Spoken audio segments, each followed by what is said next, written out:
Welcome to Eaton's 10 in 10 podcast, where we focus on industry trends shaping the future of power management. In this series, our expert answers 10 questions about one of today's most talked about industry topics in 10 minutes or less. From the energy transition to digital transformation and beyond, we explore trends and discuss strategies for delivering safer, more efficient, and reliable power. Hi, I'm Vicki Van Bennekom, Director IT Finance, here with another Eaton 10 in 10 podcast. The way we work has evolved slowly over time, but in recent years, we've come to understand the way we work will never be the same. Striking the right balance of workplace efficiency and employee experience is something all businesses aspire to achieve.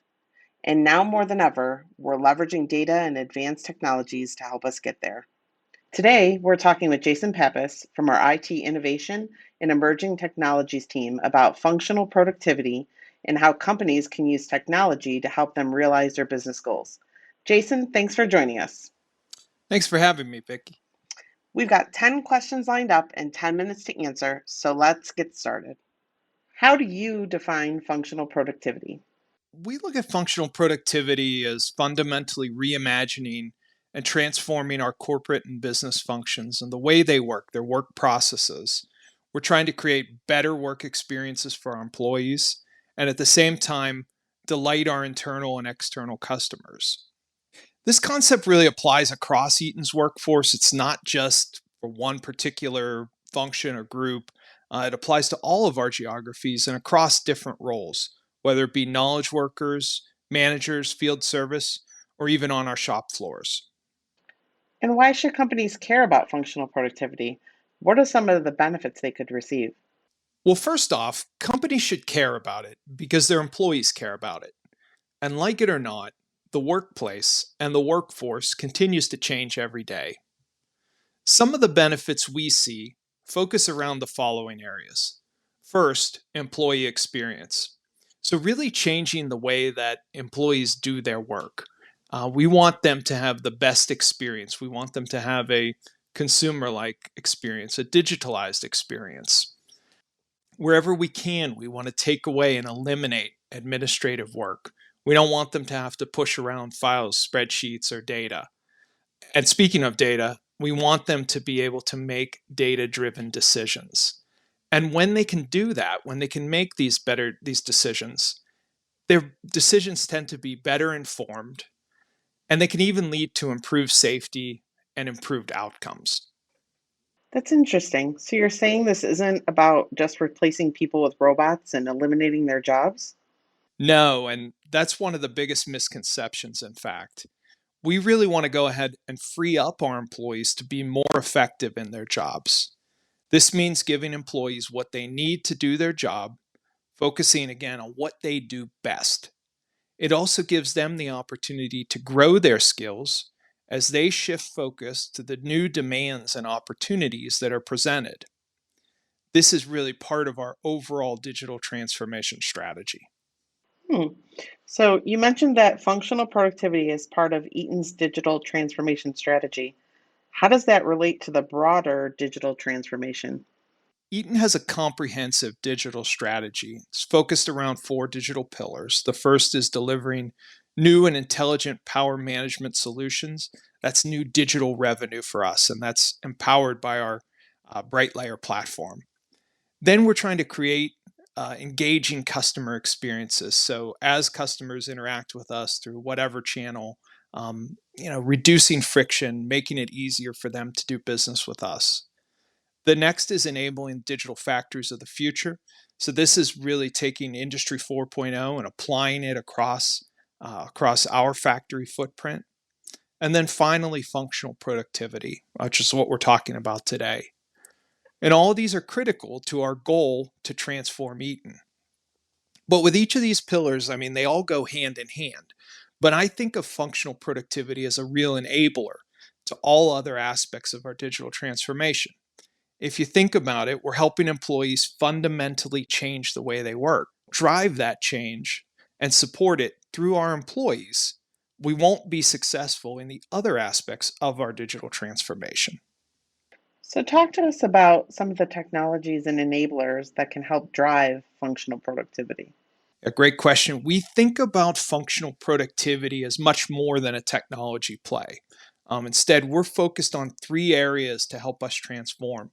We look at things like process optimization, so leaning out the process, looking at different ways to do things, looking at processes end to end, and even the inputs and outputs of those processes.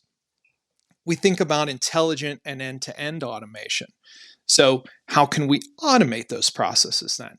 How can we infuse artificial intelligence and enable data as well? And then lastly, we look at digital tool adoption. There's no doubt that data and artificial intelligence play a key role enabling and really accelerating this change. There's so much more to this change than just a particular technology or tool. So, you mentioned this isn't just a technology play.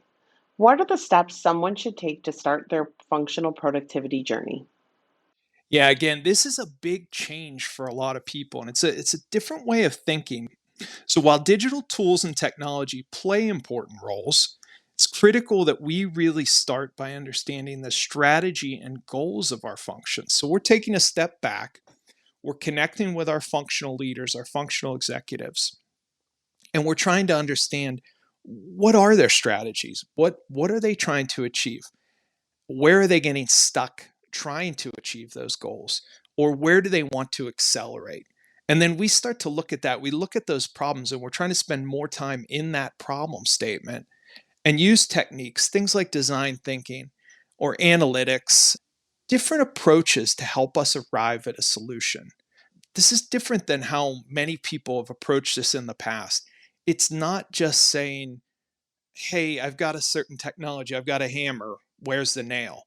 This is just a very different approach. Well, talk to us a little about what about the data? What role does the data play in functional productivity? Yeah, data is important to all aspects of digital transformation.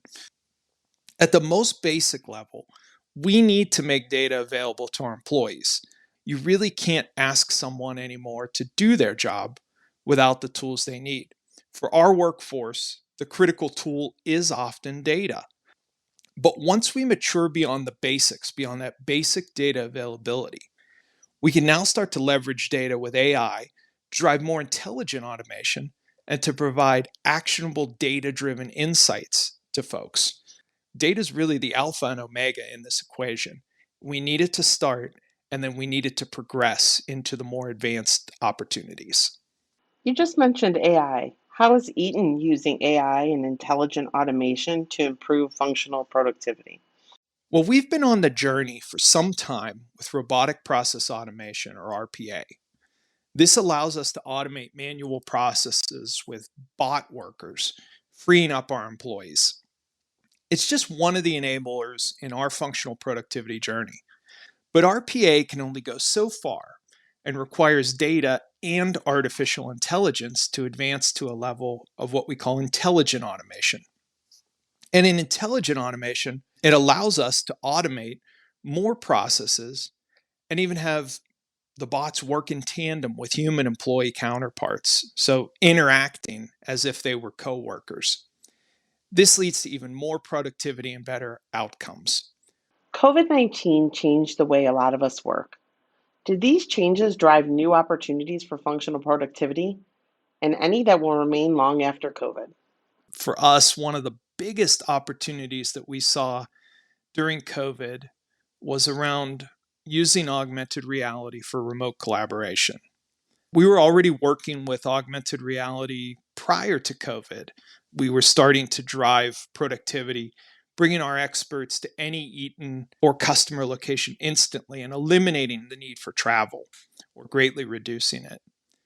AR allowed us to continue our operations even with travel restrictions and social distancing. But post COVID, we believe that the promise of augmented reality continues to deliver on productivity. Now that our teams have been exposed to a different way of working, they see new ways to leverage this technology, and they're trying to find even more opportunities to drive productivity with new and emerging technologies and make it part of their daily work. Well, one more question to round us out. Can you share some insights on what the future looks like for functional productivity and the employee experience? The future looks really bright, Vicki. With continued advances in AI and other technologies, the proliferation of data, and changing demands on our workforce, we are right on the precipice of a massive transformation in how we work. I'm personally excited to be on the forefront of this change and very optimistic about the results we will see and experience. Jason, thanks so much for your time today. It's interesting to hear how Eaton is employing these unique strategies to advance functional productivity in the workplace. If you'd like to learn more about how we're advancing functional productivity in our facilities and for our customers, visit us at eaton.com/digital innovation.